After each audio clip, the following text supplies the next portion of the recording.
மகர ராசி, குரு தசை, சனியுடைய பெயர்ச்சி, சனி பகவானுடைய பெயர்ச்சி, குருவுடைய வக்கர நிவர்த்தி. இந்த குரு தசை நடக்கிறவங்களுக்கு, அதுலேயும் மகர ராசியில் இருக்கிறவங்களுக்கு எப்படி இருக்கும்? இப்போ 7.5 சனி விடுதலை. வாக்கிய பஞ்சாங்கப்படி திருக்கணித முறைப்படி ஒரு முறை பயிற்சியானார். பயிற்சியாகி அது வக்கரமாகி வக்கர கதியில் கும்பத்துக்கு வந்து திரும்ப வக்கர கதியில் போயிட்டு நிவர்த்தி ஆனார். இது ஒரு சில குழப்பங்களை நிறைய பேருக்கு கொடுத்தது. தசாபுத்தி சரியில்லாத நபர்களுக்கு, தசாபுத்தி அப்படின்னாவே இந்த ராசிக்கு நன்மை செய்யாத தசை. இது குரு தசை. ராசிக்கு 3 குடைய கிரகம், 12ஆம் அதிபதினு சொல்லக்கூடியவர். இது மாதிரி அவயோக கிரக தசைகள், சுபகிரகம் இது குரு. பொதுவாக இந்த ராசிக்கு அவயோகம் செய்யக்கூடிய கிரகம், அதாவது இந்த வீட்டுக்கு வந்து மறைவு ஸ்தானத்துக்கு வர்றதுனால இது பெருசாக நல்ல பலன்களை கொடுக்காது. இது மாதிரி இருக்கக்கூடிய இந்த குரு தசை நடக்கக்கூடிய நபர்களுக்கு நிறைய ப்ராப்ளத்தை கொடுத்தது. அதுலேயும் குரு தசை நடக்கிறவங்களுக்கு அந்த 7.5 சனி காலகட்டத்தில் மட்டும் இல்லாமல் 7.5 சனி முடிஞ்ச பிறகும் திருக்கணித முறைப்படி உங்களுக்கு வந்து பெருசாக நன்மைகளை செய்யலை. வாக்கிய பஞ்சாங்கப்படி அப்படின்னாக்கா இப்போது நிரந்தரமாக ஒரு பலன் மீனராசியில் தான் இருப்பார். இதன் பிறகு முன்ன பின்ன வரமாட்டார். வக்கரமானா கூட மீனராசியில் தான் வக்கரமாவார். இப்போது மொத்தமாக ஒரு 100% வந்து உங்களுக்கு 7.5 சனி விடுதலை. இது வந்து ஒரு சந்தோஷமான விஷயம்தான், இல்லைன்னு சொல்லலை. நிறைய பேருக்கு வந்து மன உளைச்சல், நிறைய பேருக்கு வந்து சொல்ல முடியாத கஷ்டம், நண்பர்கள் துரோகம், சொந்த பந்தங்கள் துரோகம், வேலை செய்யக்கூடிய இடத்துல மதிப்பு மரியாதை இல்லை, அவமானப்படுத்தி வெளியே அனுப்புனது, துரோகங்கள், அதாவது போட்டு கொடுத்தது, இது மாதிரி நிறைய பண்ணியிருப்பாங்க. உங்களை என்னென்னலாம் பண்ணணுமோ அத்தனையும் பண்ணியிருப்பாங்க. தசையும் அவயோக தசை. மற்றபடி பார்த்தீங்கன்னா 7.5 சனி, அதுலேயும் சுய ஜாதகத்தில் சனி பகவான் வந்து மறைவு ஸ்தானத்தில் இருந்தாலோ அவயோக கிரக நட்சத்திரம் ஏறி இருந்தாலோ, ஏன்னா ராசியாதிபதி அவர், இந்த ராசிக்கு நன்மை செய்யக்கூடிய கிரகம், அந்த கிரகமே உங்களுக்கு வந்து சரியில்லாத அமைப்பில் இருந்தால் கர்மா அடிப்படையில் 7.5 சனியை சேர்ந்து செஞ்சுருக்கும். இது 7.5 சனி அப்படிங்கிறது என்னென்னா ஒரு புயல் மாதிரி. அந்த புயல் வருது அப்படின்னாக்கா எப்படியும் அந்த பூமியில் இருக்கக்கூடிய, அதாவது தரைப்பகுதியில் இருக்கக்கூடிய கட்டடங்களை வந்து ஒரு புயலை வந்து ஆட்டாடுன்னு ஆட்டி பார்க்கும். அது கட்டடம் ஸ்ட்ராங்காக இருந்துச்சுனாக்கா அது ஓகே. கட்டடம் ஸ்ட்ராங்காக இல்லை அப்படின்னா அது ஏதோ ஒன்று பண்ணிட்டோம், ஒரு ஆடி விட்டு போவோம், தூளாகி விட்டு போவோம். ஒவ்வொருத்தருக்கும் ஒவ்வொரு விதமாக பாதிச்சிருக்கோம் அந்த கட்டடம் அப்படிங்கிறது. நான் கட்டடம்னு எதை சொல்கிறேன் அப்படின்னாக்கா தசா புத்தி, தசை மெயினாக நல்லா இருக்கணும். இது சனி பகவானுக்கு வந்து நட்பு கிரகம், அதாவது பாசிட்டிவ் கிரகம், சுப கிரகம்னு சொல்லக்கூடிய குரு. பொதுவாகவே நவகிரகங்களில் சுபகிரகம். இந்த கிரக தசை நடக்குதுன்னா பரவாயில்ல, சுபகிரக தசை. ஆனால் அந்த வீட்டுக்கு அவர் யார்? வீட்டுக்கு மறைவு ஸ்தானாதிபதி. அப்போ அவயோகம் செய்யக்கூடிய கிரகம். அப்போ முழுமையாக பார்த்தீங்கன்னாக்கா இது நல்ல தசை கிடையாது. இன்னொன்று வந்து பார்த்தீங்கன்னாக்கா இதுக்கு வந்து விதிவிலக்கு உண்டுனாக்கா லக்ன பாவகம், வேற லக்னமாக வந்து அந்த லக்னத்துக்கு வந்து இவர் வந்து நல்ல பாவத்துக்கு வந்துட்டா, யோகாதிபதியாக வந்துட்டா குரு, ஓரளவுக்கு பரவாயில்ல, ஒரு 50%, ஒரு 50 மார்க், ஒரு 50% தப்பிக்கலாம்.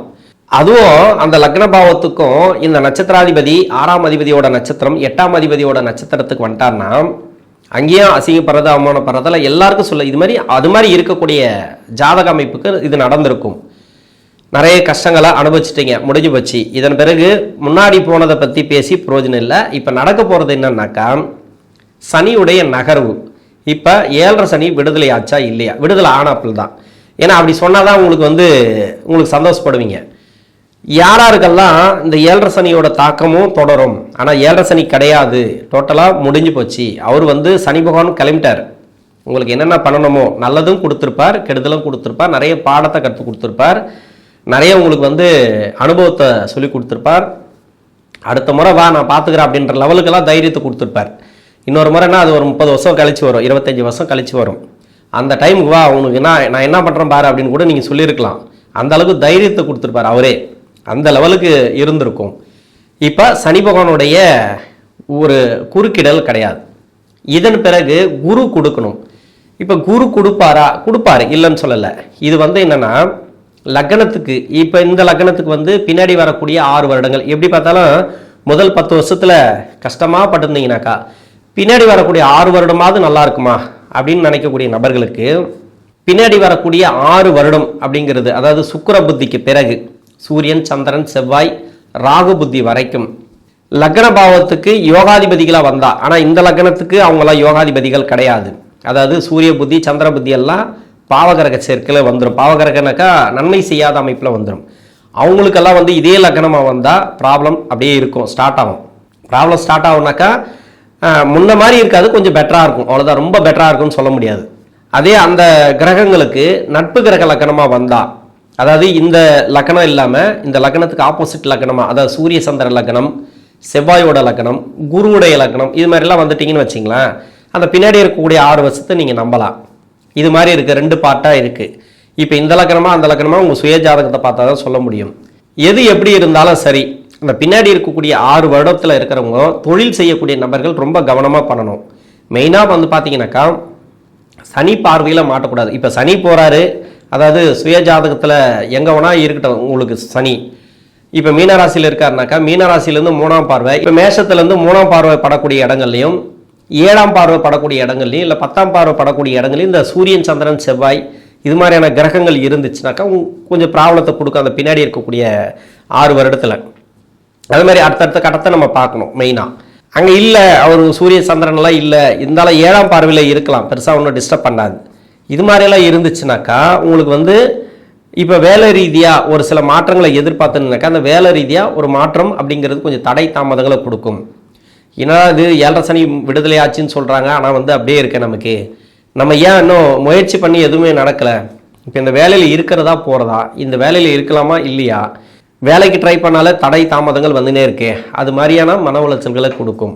பின்னாடி இருக்கக்கூடிய 6 வருடமாக இருந்தாலும் சரி, முன்னாடி இருக்கக்கூடிய 10 வருடமாக இருந்தாலும் சரி, இந்த 10 வருடங்களில் இருக்கிறவங்களுக்கு பரவாயில்ல, உங்களுக்கு நல்லாவே இருக்கும். இந்த ராசிக்கு வந்து பார்த்தீங்கன்னாக்கா குரு தசை, குரு புத்தி, சனி புத்தி, அதன் பிறகு பார்த்தீங்கன்னாக்கா புதன் புத்தி, கேது புத்தி, சுக்கிர புத்தி வரைக்கும் பரவாயில்ல. சூரிய புத்தியில இருந்து தான் பின்னாடி அந்த 6 வருஷம் அப்படின்றத எடுத்துக்கணும். இதுக்குள்ளே இருந்தீங்கன்னாக்கா உங்களுக்கு நல்ல ஒரு மாற்றங்கள் இப்போதைக்கு ஓரளவுக்கு அந்த ரிலீஃப் ஆகும்.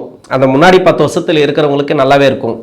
என்னதான் இருந்தாலும் இப்போ தான் உங்களுக்கு வந்து இந்த குரு தசையை ஆரம்பிச்சிருக்குன்னு வச்சுங்களேன். அதாவது குரு தசை, குரு புத்தி இல்லைனா சனி புத்தி, புதன் புத்தியிலெல்லாம் இருக்கிறீங்க அப்படின்னாக்கா இதெல்லாம் பரவாயில்ல. உங்களுக்கு பின்னாடி இருக்கக்கூடிய சுக்கிர புத்திக்கு பிறகு இருக்கக்கூடிய 6 வருடங்களில் இருக்கிறவங்களுக்கு ரிலீஸ் ஆன மாதிரியே இருக்காது. நீங்கள் தான் பெருசாக முயற்சி பண்ணணும், நீங்கள் தான் வேலைக்கு பெருசாக முயற்சி எடுக்கணும். கடன் பிரச்சனை கொஞ்சம் கொஞ்சமாக தான் தீரும். நீங்கள் அதிகப்படியாக முயற்சி எடுங்க, தொழிலில் முயற்சி எடுங்க. நீங்கள் எந்த அளவுக்கு முயற்சி பண்ணுறீங்களோ அந்த அளவுக்கு தான். ஏன்னா நெகட்டிவாக சொல்கிறேன் அப்படிங்கிறதுக்காக ஒரு சில பேருக்கு வந்து வெறுப்பு வரலாம், இல்லைன்னு சொல்லலை. உங்கள் சுய ஜாதகத்தில் நல்லது நடந்தால் நல்லது தான். நிறைய விஷயங்கள் நடந்துச்சு, இப்போ வந்து நல்ல ஒரு முன்னேற்றங்கள் கொடுத்துச்சுன்னா சந்தோஷம். அது வந்து இப்போ வந்து தசாபுத்தி நல்லா இருந்துச்சுனாக்கா உங்களுக்கு நல்லாவே உடனே கொடுத்துரும்.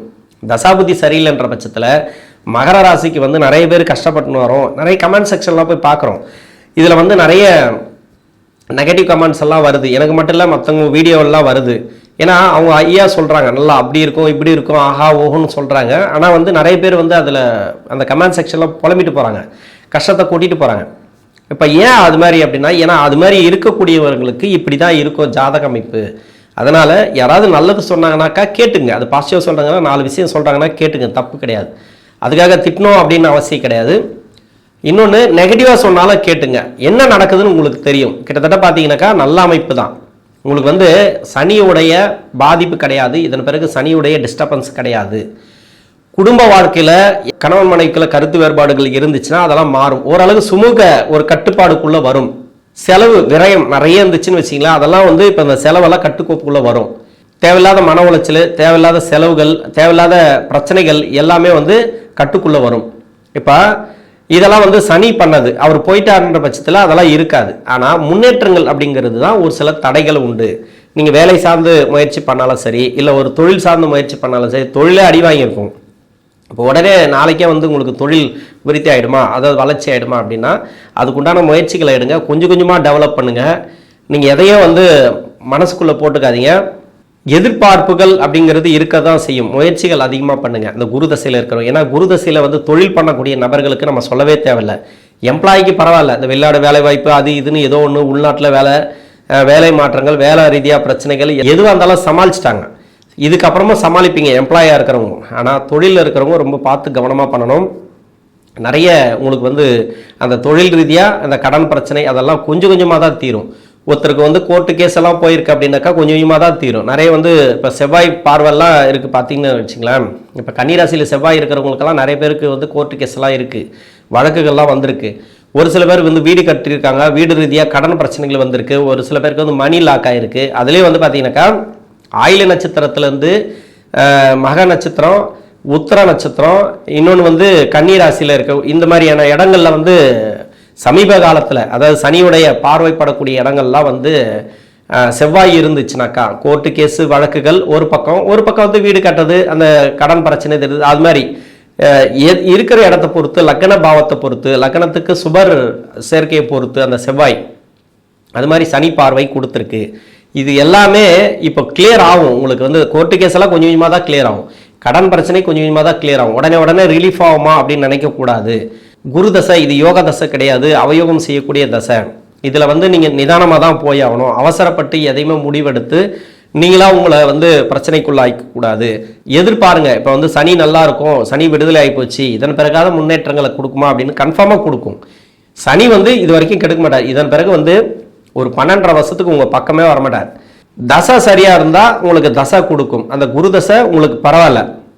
அதுலேயும் லக்ன யோகத்துக்கு வந்தால் பின்னாடி வரக்கூடிய 6 வருஷமும் உங்களுக்கு சிறப்பு. இல்லை இதே லக்னம் இல்லைனா சனியுடைய நட்பு இருக்க லக்னமாக வந்தால் பின்னாடி வரக்கூடிய 6 வருஷம் அப்படிங்கிறது நீங்கள் நம்பிக்கை இல்லாமல் தான் இருக்கும், கொஞ்சம் கஷ்டத்தை கொடுக்கும். அதுலேயும் பார்த்து ட்ராவல் பண்ணுறது நல்லது. உடல் ஆரோக்கியத்தை பார்த்துக்கிறது நல்லது. என்னை பொறுத்த வரைக்கும் இப்போ வந்து மருத்துவ செலவு அது இது எதனா இருந்துச்சுன்னா அதெல்லாம் கிளியர் ஆகும். யாராருக்கெல்லாம் மருத்துவ செலவு எடுத்துகிட்டு வந்தீங்கன்னா எல்லாமே கிளியர் ஆகும். வீட்டில் யாருக்காவது உடல்நிலை சரியில்லை, அவங்களுக்கும் மருத்துவம் பண்ணிட்டு வந்தீங்கன்னாக்கா எல்லாமே இப்போ கிளியர் ஆகும். கொஞ்சம் கொஞ்சமாக குறைய ஆரம்பிச்சிடும். அது மட்டும்தான். இப்போ சனி விடுதலையானால் என்னென்னலாம் பிரச்சனைகள் இருந்ததோ அதெல்லாமே உங்களுக்கு வந்து கிளியர் ஆகும். நீங்கள் முன்னேற்றத்துக்காக நீங்கள் வந்து முயற்சி பண்ணுறீங்க, அடுத்த கட்ட வேலைக்கு தொழிலுக்கு முயற்சி பண்ணுறீங்க, கடன் பிரச்சனை தீர்றதுக்கு முயற்சி பண்ணுறீங்க அப்படின்னா அதுக்கு இந்த தசை சப்போர்ட் பண்ணும். இந்த தசை நல்லா இருந்தால் உங்களுக்கு சிறப்பு. இந்த குரு தசைங்கிறது அதுலேயும் இந்த குரு தசை பெருசாக கெடுபலன்களை கொடுக்காது. ஏன்னா இப்போ வந்து 6ஆம் இடத்துல வக்கர நிவர்த்தியாக வரார், ராசிக்கு 7ஆம் இடத்துக்கு வருவார், குருவுடைய பார்வை ராசிக்கு இருக்குது. அதே மாதிரி சனியும் உங்களுக்கு விடுதலை, நல்ல ஒரு மாற்றங்கள் இந்த காலகட்டங்களில் அனுபவிக்க போகிறீங்க. இந்த மகர ராசியில் இருக்கக்கூடிய குரு தசை நடக்கக்கூடிய நபர்கள். நன்றி.